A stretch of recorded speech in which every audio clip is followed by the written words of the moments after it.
আমাদের দেশের জাতীয় সঙ্গীত পরিবর্তন করার জন্য অনেকে বলাবলি করছেন, এটা পরিবর্তন করা উচিত কিনা, ইসলামের আলোকে জানতে চাই।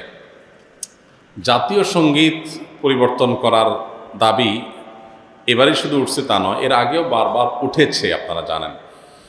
কেন উঠেছে সেটা নিয়ে তর্ক আছে, বিতর্ক আছে, এটা উঠা উচিত কিনা বা এর সঙ্গে থাকা উচিত কিনা, বা জাতীয় কোনো গীত, জাতীয় কোনো স্লোগান থাকা উচিত নাকি সেটা পরিবর্তন করা দরকার, সেটা নিয়ে আলোচনা হতে পারে।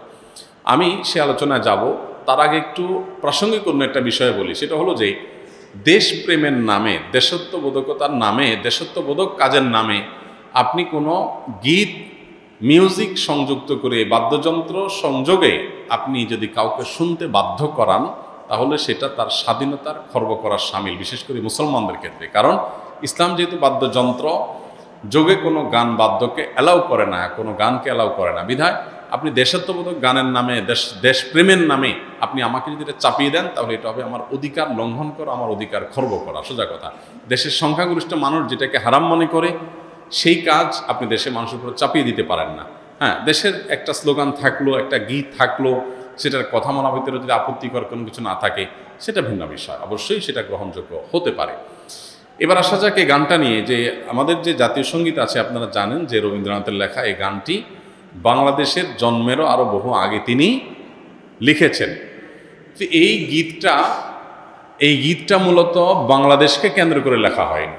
বাংলাদেশকে কেন্দ্র করে যেটা লেখা হয়নি, সেটা কেন বাংলাদেশের জাতীয় সঙ্গীত হতে যাবে, এটা একটি বিষয়। আরেকটা বিষয় হলো, যেই গীতের মধ্যে কোথাও বাংলাদেশ শব্দটাই নেই, সে গীত কীভাবে এদেশের জাতীয় সঙ্গীত হতে পারে? বিধায় আমি তো মনে করি যে এই দাবিটা অযৌক্তিক না, যে আমাদের জাতীয় সঙ্গীত পরিবর্তন করা এটা সময়ের সবচেয়ে গুরুত্বপূর্ণ দাবিগুলোর মধ্যে থেকে একটি।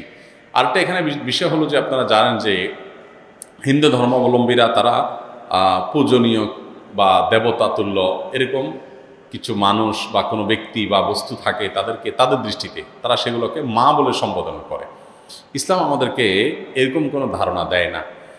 মাতৃভূমির প্রতি ভালোবাসা এটা একটা স্বকীয় বিষয়, এটার জন্য মুসলমান হওয়া প্রয়োজন নাই, এটার জন্য মানুষ হওয়া যথেষ্ট। শুধু মানুষ কেন, অন্যান্য প্রাণীর মধ্যেও কি আছে, নিজের ভূমির প্রতি নিজের টান আছে।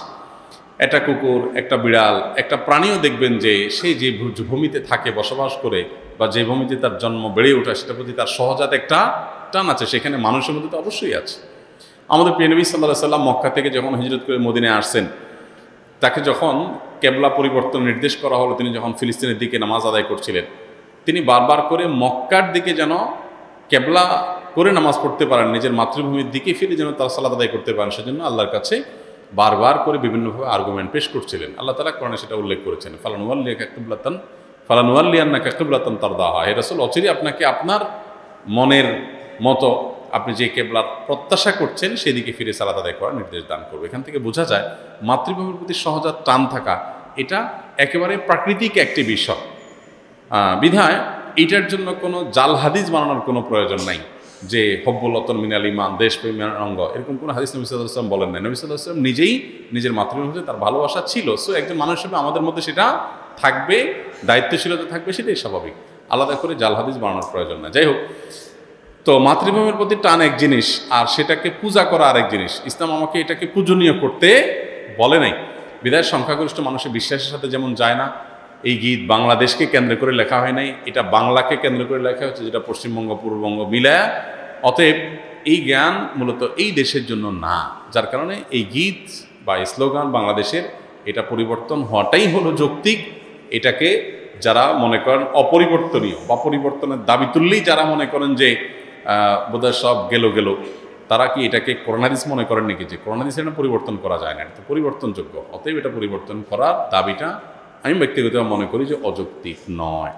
কাওয়ালি গান শোনা কি হারাম নাকি জায়েজ? দেখুন, কাওয়ালি গান এর কথামালা যদি খারাপ না হয়, অর্থাৎ সেটার যে কথাগুলো আছে সেখানে যদি এমন কিছু না থাকে যেটাতে শিরক আছে বা হারাম কিছু আছে, তাহলে সেটা খালি গলায় গাইলে সেটা জায়েজ আছে, শোনাও জায়েজ আছে, গাওয়াও জায়েজ আছে। যদি খালি গলায় গাওয়ার পাশাপাশি তার সাথে বাদ্যযন্ত্র যুক্ত হয়, তাহলে পৃথিবীর উল্লেখযোগ্য কোনো আলেম নেই যার ফতোয়া আছে এটা হালাল হওয়ার। অর্থাৎ সবাই প্রায় একমত যে বাদ্যযন্ত্র যখন যুক্ত হবে তখন গানের কথামালা ভালো থাকলেও সেটা কি হয়ে যাবে, হারাম হয়ে যাবে। একজন মুসলিম হিসাবে হালাল হারাম মেনটেন করা আমাদের জন্য খুবই গুরুত্বপূর্ণ বিষয়। এটা ঐচ্ছিক কোনো বিষয় না। মনে রাখবেন, শরীয়ত যে বিষয়গুলো হারাম করেছে কিন্তু আমাদের বুঝে আসে না কেন হারাম করেছে, আপনি নিশ্চিত থাকবেন যে অকাট্যভাবে শরীয়তের কোরআন হাদিসের আলোকে যেটি হারাম হওয়া প্রমাণিত হয়েছে সেই বিষয়ে অবশ্যই শরীয়তের কোনো হিকমা বা রহস্য আছে। অর্থাৎ আল্লাহ সুবহানাহু ওয়া তাআলা নিষেধ করেছেন আর কোনো কারণ নাই, লজিক নাই, এটা হতে পারে না।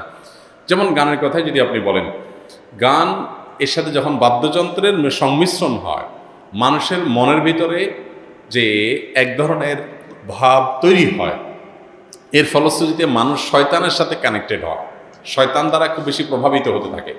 শয়তান আমাদের দৈনন্দিন জীবনে, আমাদের ব্যক্তিগত জীবনে, আমাদের উঠা বসায় নানাভাবে আমাদেরকে প্রভাবিত করে। তো এইটা থেকে বেঁচে থাকার জন্য আমাদের সচেষ্ট থাকতে হবে এবং সতর্ক থাকতে হবে। তো শরীয়ত সেজন্য আমাদেরকে বাদ্যযন্ত্রের ব্যাপারে খুবই সতর্ক করেছে।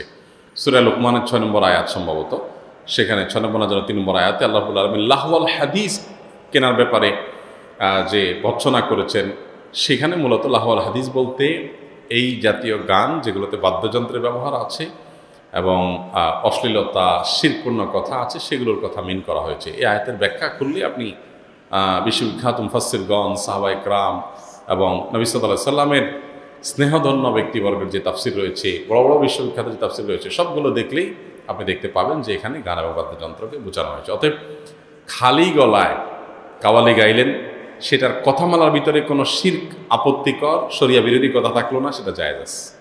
আর যদি শরিয়া বিরোধী কোনো কথা থাকে, অনেক সময় দেখা যায় এই জাতীয় কাওয়ালিতে এমন এমন কথা থাকে যে কথাগুলো সবসময় না, কোনো কোনো গানের মধ্যে যে কথাগুলো আসলে শরিয়ার আলোকে সঠিক নয়, গর্হিত, নবী সাল্লাল্লাহু আলাইহি সাল্লামকে মর্যাদা দিয়ে গিয়ে আল্লাহর পর্যায়ে নিয়ে গেল, তাহলে এটা শিরক হয়ে গেল।